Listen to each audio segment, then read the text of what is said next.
Buddham Saranam Gacchami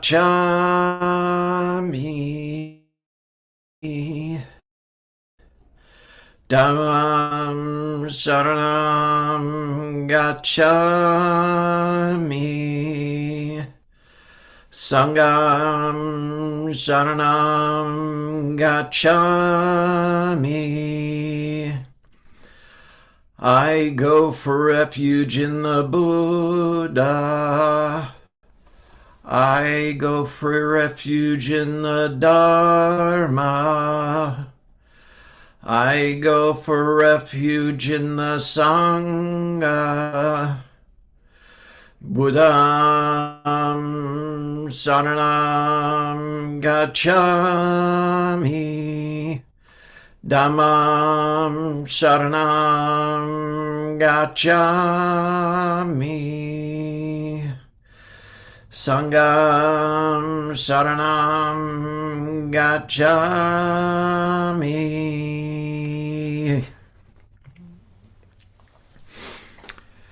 So we will begin with our typical 15 minutes of meditation.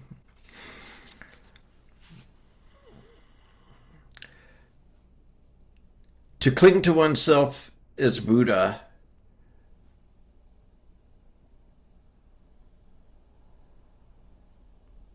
this is the inside path.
Let's chant the Gatha on opening the sutras.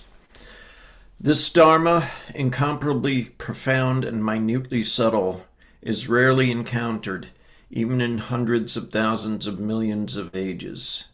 Now we see it, hear it, hold and maintain it. May we completely realize the true meaning of all Buddhas. Okay, it's that time. Relax. Have a cold beverage if you like.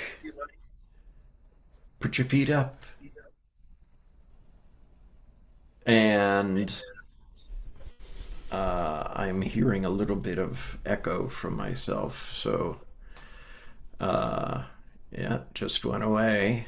So I'll stop talking now because it's morning in Vietnam.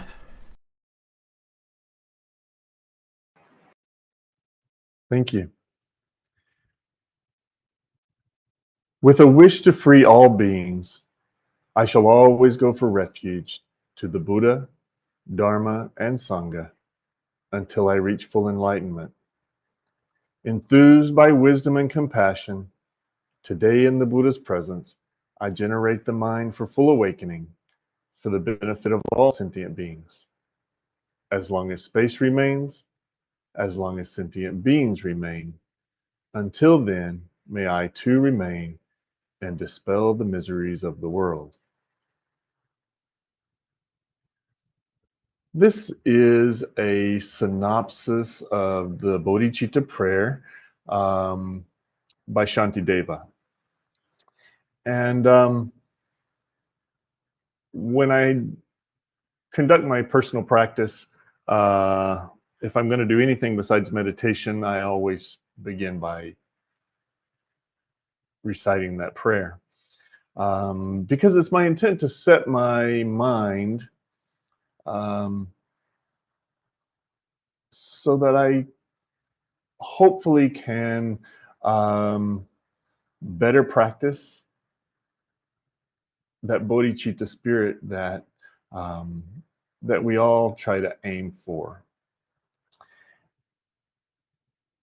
So a couple of weeks ago, Unsan asked us, he said, so starting in September, I want you guys to take a sutra and take a portion of it and talk about what's important to you. Don't put any research into it or make it formal. Just, tell us why it's important to you. And so I'm going to jump the gun a little bit this week and start now. Only because I had an experience this last week reading a sutra that I read quite regularly. And it struck me very clearly as something I think I always need to hear. And that is a feeling of non-discrimination, non-differentiation. So I'm going to change my background for just 1 second here, if you'll bear with me. I didn't want to keep it up the whole time because it's a little annoying. But if you see this now, I think I may have showed this to you before. There's all these balls behind me in my background, and they appear to all be different colors. And yet the reality is, it's only our brain telling us they're different colors. The balls are all gray. But some of them have green lines in front of them, some of them have red lines in front of them, some of them have bluish lines in front of them. And our brain tells us that's what color the ball is. But it's not. They're all the same. Our eyes lead us to discriminate sometimes. And maybe we take preferences. Oh, I like the red ball better than the green ball. Oh, no, I like the bluish gray ball better. Whatever. But we discriminate. And it's natural. Our brains are wired to do that. We are wired to see things as different rather than see things that are the same. And yet we, as practitioners of the way, try to train ourselves not to discriminate. So it's a tradition in the ordained Sangha since the times of the Buddha that the precepts are chanted or read or reviewed with the body of other ordained Sangha members fortnightly to remind us of the precepts that we take. And this was important in the time of the Buddha, and I think it's important to us now. But it was important in the time of the Buddha because when the Buddha, and I'm talking about the historical Buddha, Shakyamuni Buddha, when he was alive, of course, he didn't call what we call Buddhism, Buddhism. Not at all. He called it the Dhamma Vinaya. That was the name of the order that he founded, for lack of a better word, the religion that he founded. The Dhamma Vinaya. Dhamma or Dharma is the Sanskrit word, meaning it could have probably three different meanings. It could either be truth, it could either be teaching, or it could be law. But Vinaya is more direct. It's just discipline. And so an important part of his teachings were that we have to be disciplined in how we live our lives so that we can better understand the way, the Buddha way, so that we can achieve our own awakening. Now, this came to have a couple of different meanings as the Buddha reached his Parinibbana and Buddhism spread to the east and Mahayanism grew out of and Theravadan grew out of his original teachings, and they kind of went their separate ways in a lot of ways.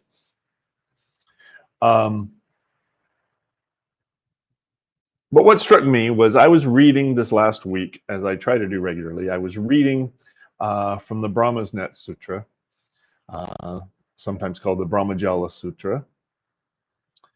In the second part of the Mahayana Brahmajala Sutra is the precepts for what we call Bodhisattva precepts, the Brahmajala monk precepts, whatever. And these are the 58 precepts of a fully ordained, in our tradition, Zen priest.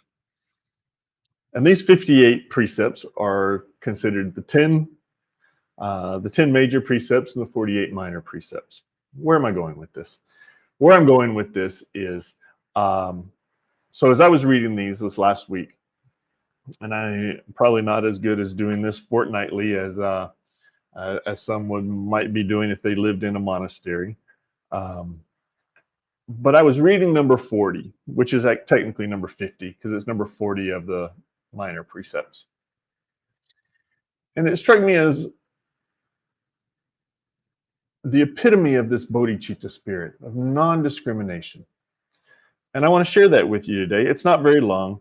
And I just want to tell you that it's something that I felt like maybe all my life it's something I needed to work at, which was to accept people as they are. Different? Are they different? Or are they like those balls that I showed you previously? Are they all really just the same, just like me? But maybe my eyes, my brain, something has drawn lines in front of them and told me they're different. So here's the 40th precept of the minor precepts, like I said, or the 50th precept of all 58. Do not err in terms of who can be taught. The Buddha said, "My disciples, you should not discriminate when conferring the precepts on people, whether they are kings, princes, senior ministers, or government officials, monks, nuns, male and female lay believers. libertines or prostitutes, whether they are celestials of the 18 Brahma heavens or celestial children of the 6 heavens of desire, whether they are sexless or hermaphrodites, eunuchs or slaves, or disembodied spirits, all should be able to receive the precepts. Those who would confer the precepts, and then it goes on to say they should wear monastic garb and set themselves apart separately. When someone wishes to receive the precepts, the preceptor should inquire, in this life, have you ever committed one of the 7 heinous acts? And it gets very specific. And everyone and anyone else can receive the precepts.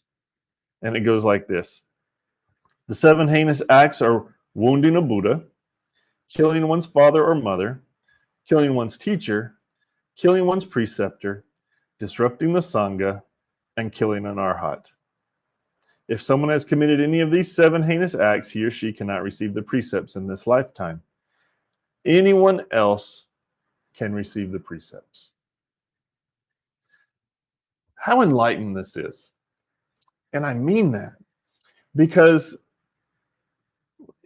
whether or not you want to accept this as a sutra given by Shakyamuni Buddha at the time of his living, all indicators are it probably wasn't. It was probably drafted in China around 200 of the Common Era.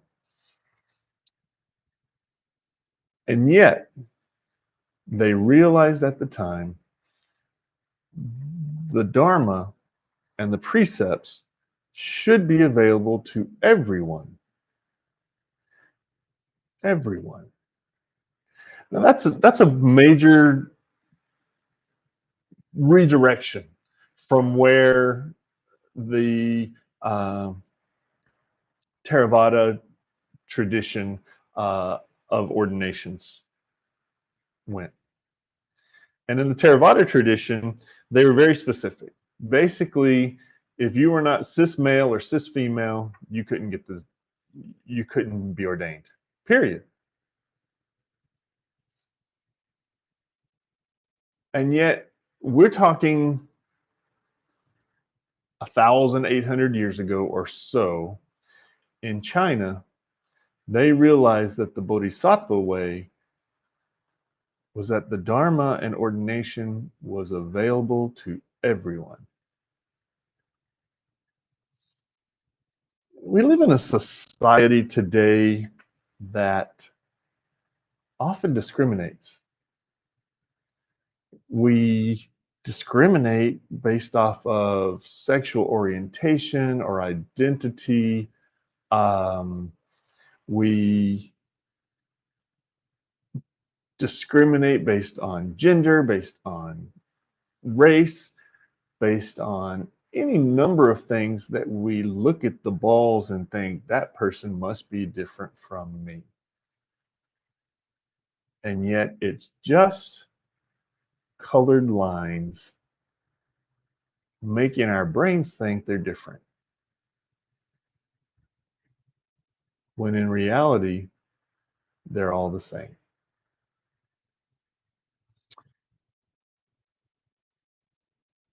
So when I read and recite, usually on a monthly basis, I'm not so good at doing it on a fortnightly basis, but when I read and recite the precepts that I've taken, I try to remember that. Minwi, stop looking at people with colored lines in front of them. Stop labeling and start accepting everyone as being just the same as me and just the same as you. Thank you.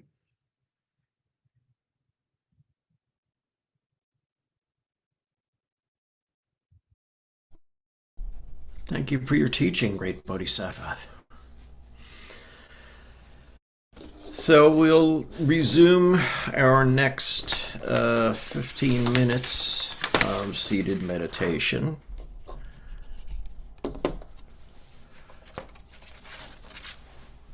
Baizhang said, "Our inherent nature cannot be named." What is it?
So let's chant the Heart Sutra.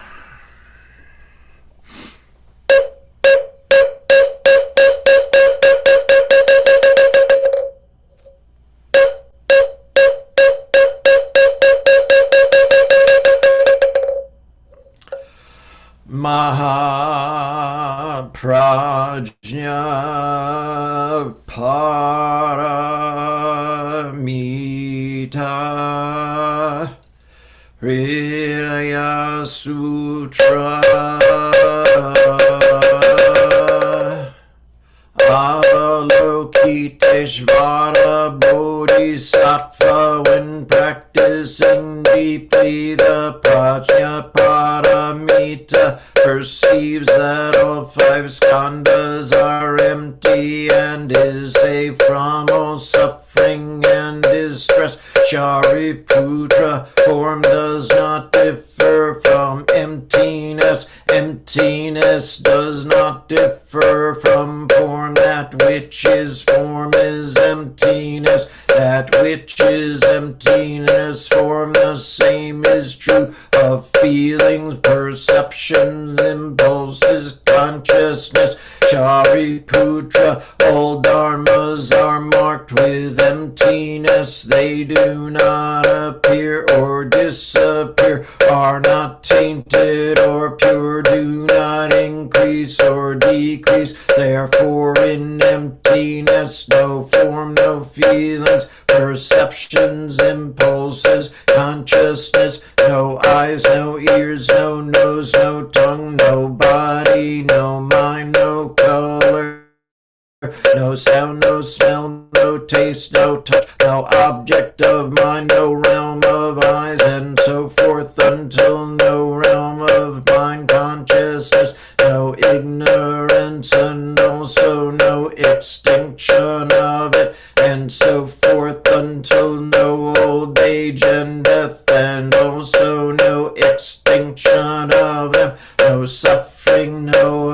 origination, no stopping, no path, no cognition, also no attainment, with nothing to attain. The Bodhisattva depends on Prajna Paramita, and the mind is no hindrance. Without any hindrance, no fears exist. Far apart from every perverted view, one dwells in nirvana. In the three worlds, all Buddhas depend on Prajna Paramita and attain Anuttara Samyak Sambodhi. Therefore know that Prajna Paramita is the great transcendent mantra, is the great bright mantra, is the utmost mantra, is the supreme mantra, which is able to relieve all suffering and is true, not false. So proclaim the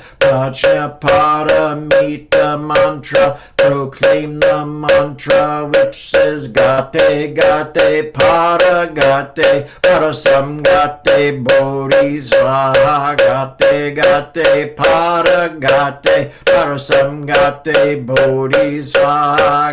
Gate Gate Para Gate Parasam Gate Bodhisvaha.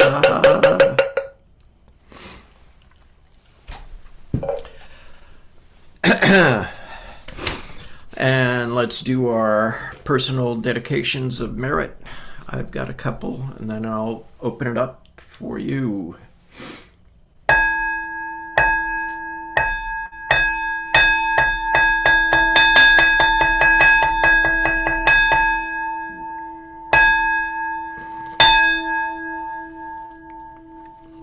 All sentient beings are one seamless body and pass quickly from birth to death. We remember those who cared for us and are gone, those who are ill, those who are at war, who are hungry and who in pain. May they heal and have peace. We especially dedicate our service to John Bex, Brad Hunter, Mike Gingy Wood, Would anyone else like to join in? Sarah, G, and Chrissy. Any others? My family as a whole, but especially my daughter, little Buddha, Bailey, who is just starting out at JWU, and I'm sure it's a bit overwhelming. Any others?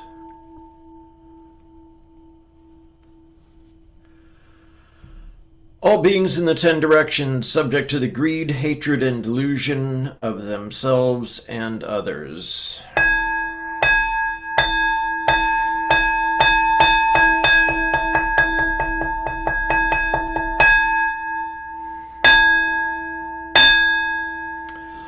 All Buddhas throughout space and time, all honored ones, Bodhisattva Mahasattvas, wisdom beyond wisdom, Mahaprajna Paramita. And we'll recite our faith in practice vow.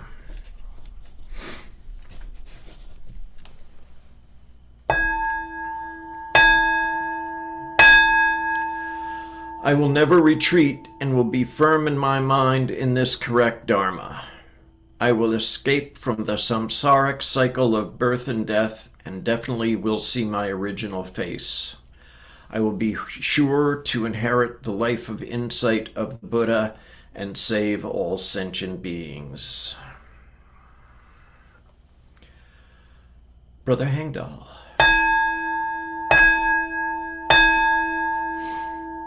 The spiritual source shines clear in the light. The branching streams flow on in the dark. Infinite realms of light and dark convey the Buddha Tao. Birds and trees and stars and we ourselves come forth in perfect harmony. We practice and recite this for all beings in grateful thanks to our many guides along the way.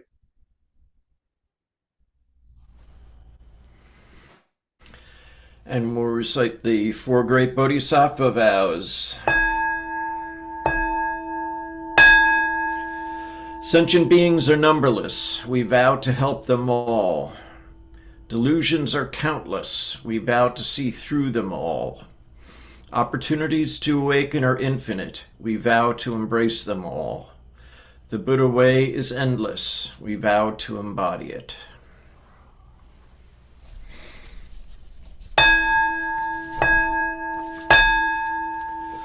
Life and death are of supreme importance. Time passes swiftly by and opportunities to awaken are easily lost.